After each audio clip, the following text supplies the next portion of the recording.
Alright guys, you're back again, and today we're all about into Syria and the leader who fled with his tail between his legs.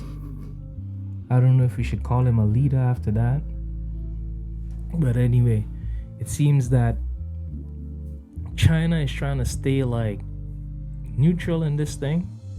They show support for the Syrian people, but they're not interfering in the big politics of it. But anyway, Volta, give them the details. What the fall of Assad means for Beijing. The full effect from the swift collapse of Bashar al-Assad regime in Syria is still playing out on the ground, but his sudden fall is set to shake up the Middle East and beyond. Here's what it means for China. China has been aligned with Assad since Syria's civil war began in 2011, but largely through its close ties to Russia and Iran, which backed the Syrian leader. At the United Nations, Beijing has often voted or vetoed with Russia, blocking condemnations of Assad as well as cross-border aid.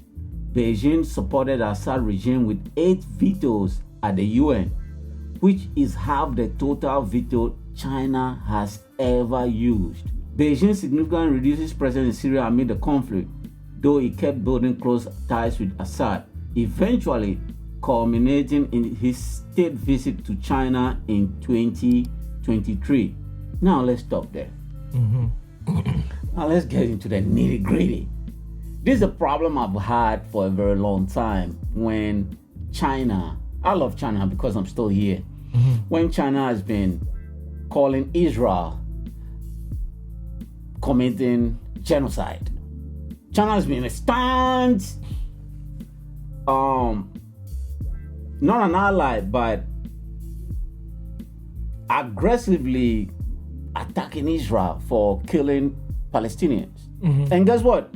The war in Palestine has all, even though it's bad, but I don't want to say only, but 40,000 people have died so far. Yeah. In Syria, Assad has killed more than 700,000 people. Yeah. Anytime they go to the UN and the world wants to say, yo, you got to stop, China says, nope, just veto. They say, okay, we need to call Assad a war criminal. China said, no, we can't do that. China, Russia, they just vetoed everything. But then when it comes to Israel, we don't want to say only, but then 40,000 is still a lot of people. But then if you combine the two, if you measure the two of them, 700, more than 700,000 or 40,000. I think why China was vetoing it is because what's happening in Syria has a bigger effect on their economy. You know, because I think they have a port or something over there. Well, China is investing some money there. They have a lot of money invested over there. Yeah. And like the longer the country stays like destabilized, it hurts their pocket. You know, but when it comes to Israel, I don't think they have much investments over there. That only hurts the US. True.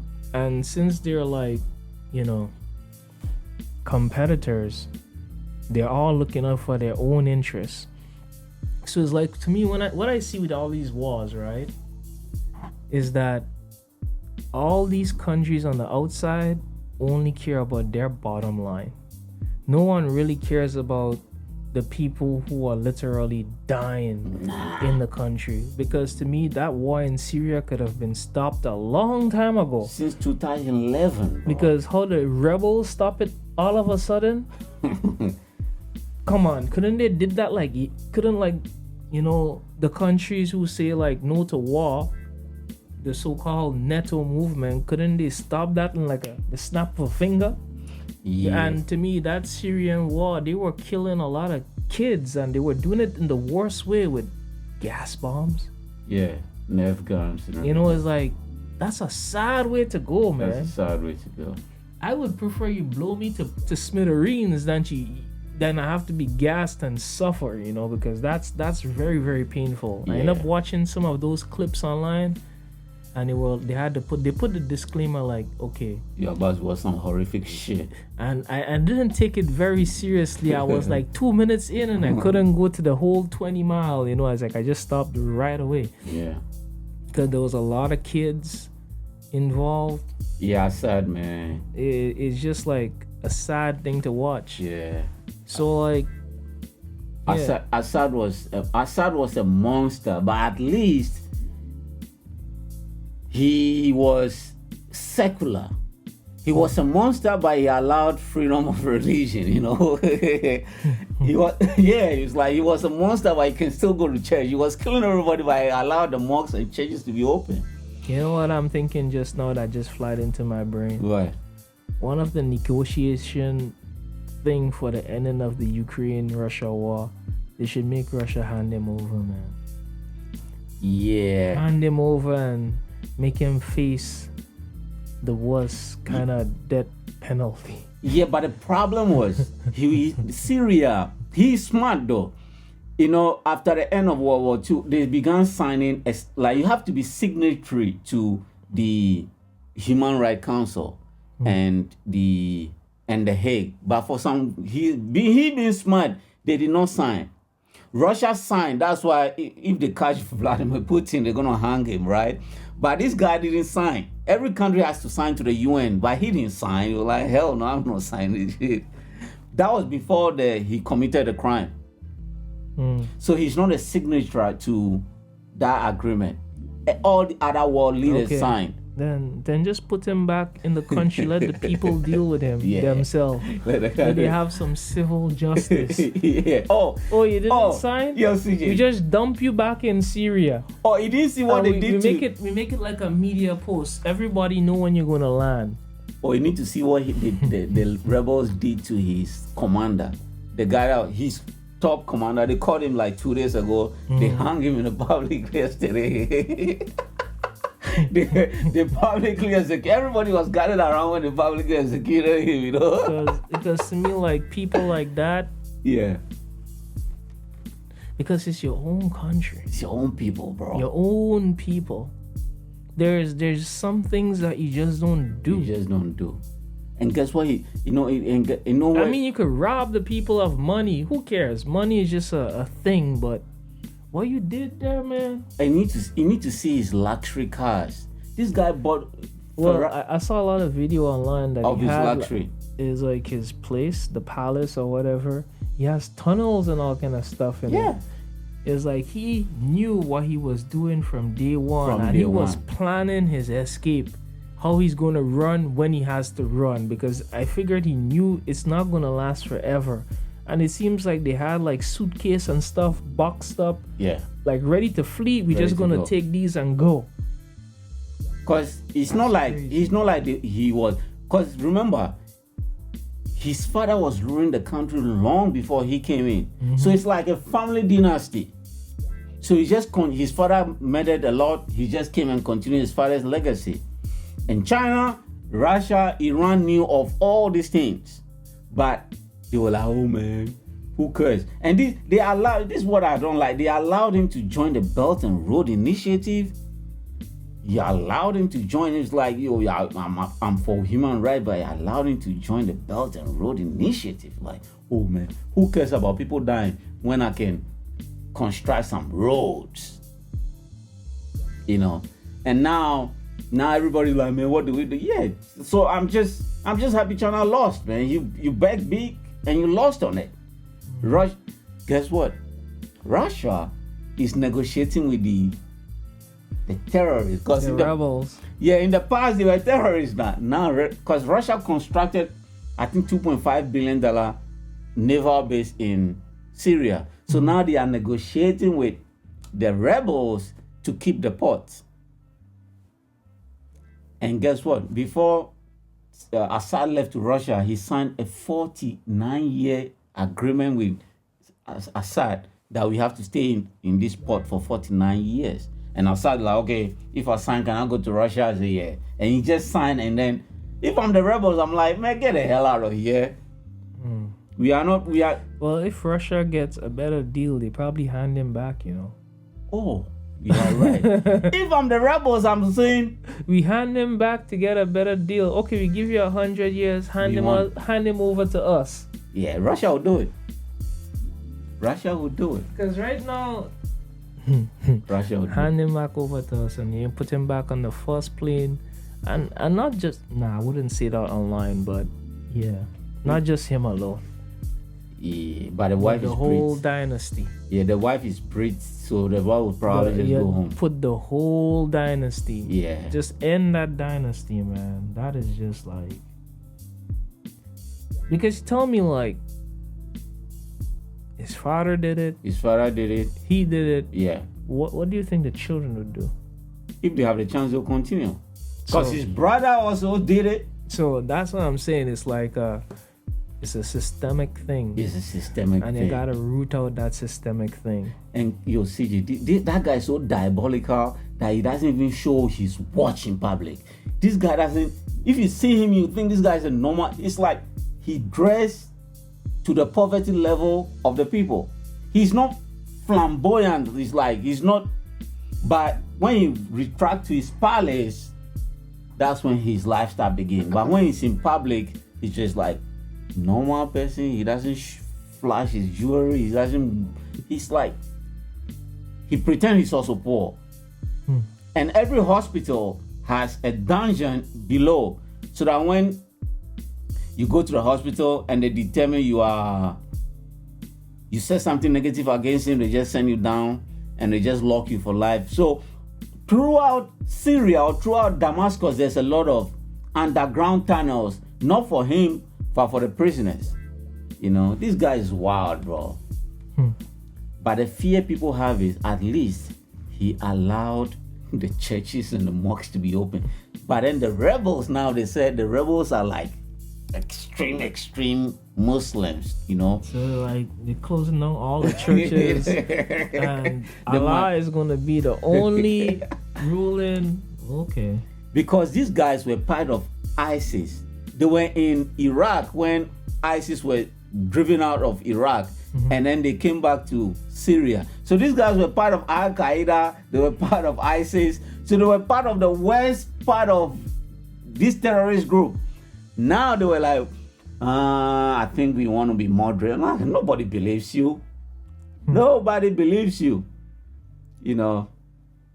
And now they were smart though. They were like, we want CNN to interview us. Well, they get what they wanted. They succeed on their mission. So right now, it's about time that they get civilized. Yeah. But then I see like there's still more stuff happening like closer to Turkey? Yeah. Like that side there is like more drama. Yeah, because Turkey, they share a border with Turkey. And then, this is the crazy part. We have the Druze are fighting one part. The Christians, for some weird reason, Christians want to pick up their guns. And they are crying out to the West to come liberate them. Get a gun like the Druze. We have the Alawites, the Druze. But you know the Christian law, thou shalt not kill. Yeah. So you can't pick up a gun. You can only pray to God to save us. God ain't gonna save you. And every other group are picking up their guns, and then you'll see this is what, right?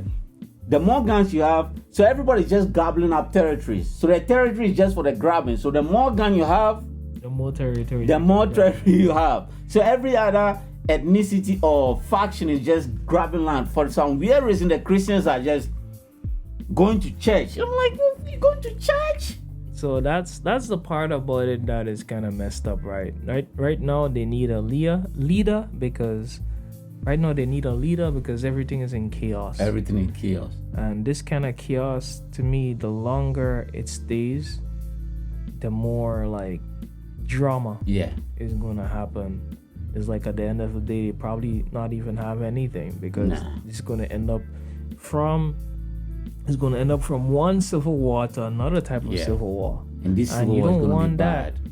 It's like if all the different religions are fighting against each other, you don't want that. It's like you're gonna end up with a Sudan 2.0. Yeah, at least Assad make sure he's the dominant one. Now everybody has a gun now. Yeah, in the before it was past, just Assad and the rebels. yeah, Now it's like the rebels are all in different factions now.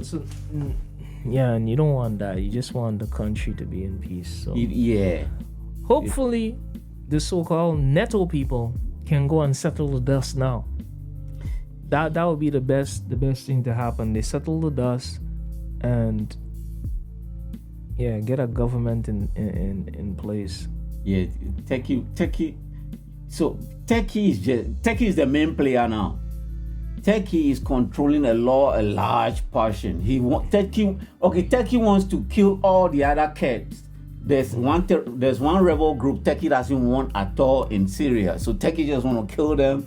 And well, you know, Turkey, they always had that mentality of we want the pure white skin. They mentioned that one point in time before. They want a certain group of people. Even their borders, they don't allow certain people to enter. Yeah. So it's wild, bro. It's just wild. So hopefully, you guess what? America just keep his foot down the oil section. America still have soldiers in Syria, but they are not fighting anything. They just protect the oil. Yeah, they are not moving. That's the main thing they care about. They are not moving. And once they secure the oil, and if the rebels don't attack, well, they're not gonna attack them there. And what they're gonna do is they're gonna secure some kind of deal. Yeah. Related to the oil. Hold on, please. And give them their. I want to thank the president for the job they've done. Again, this has been thousands of years in the process between borders between these countries and other countries that we're involved with 7,000 miles away. So we want to worry about our things. We're keeping the oil. We have the oil. The oil is secure. We left troops behind only for the oil. And I have to just finish by saying that the president and I... see, that's Turkey's president. They didn't talk about anything else. Only focus on we have the oil, we secured the oil, we kept the troops on the ground for the oil. You gotta love Trump, man. Biden will be like, Biden will be like skirmishing around the topic. Trump doesn't care, bro. You gotta give Trump credit, bro. Like sometimes you gotta. So it's like just let you know the only reason they went to Syria was to secure the oil. Yeah. To make sure that this guy wasn't doing what he wanted to do with the oil, and they secured it. Okay, cool. Now, you guys can figure out what happens to the people. Yo, Trump, man, you gotta love this guy, man. It's like we're not meddling in your politics. We're just meddling with the oil. You just want the oil. Yo, Trump, man. Why would man? You gotta love this guy, man. Yeah, God, man. And I'm sure in the back of Trump's mind is like, we secured the oil before China could have did it. Yeah. Or Russia could have stepped in. Yeah. So it's a win-win. It's a win. Don't you like a president who is just this honest? But this guy is very honest, bro. Because I know they definitely didn't want Russia to go secure it or China to secure it because it would change the ball game. Yeah. But we secured it. We secured the oil. We just there for the oil. And people were like, Mr. Ryan, I've already said it. And then, Trump, man. And then later, I don't know whether I can find that video. He said Obama wouldn't have said that. Obama wouldn't have said that. But I know I'm a truth teller. And like, just Trump, man, shut up, Mr. President. Anyway, guys, don't forget to hit the like button. Put your comments in the comment section. Peace and love. Subscribe if you're not subscribed. We really need it because you're small and growing. Bless. And see you guys in the next one. Adios, amigos.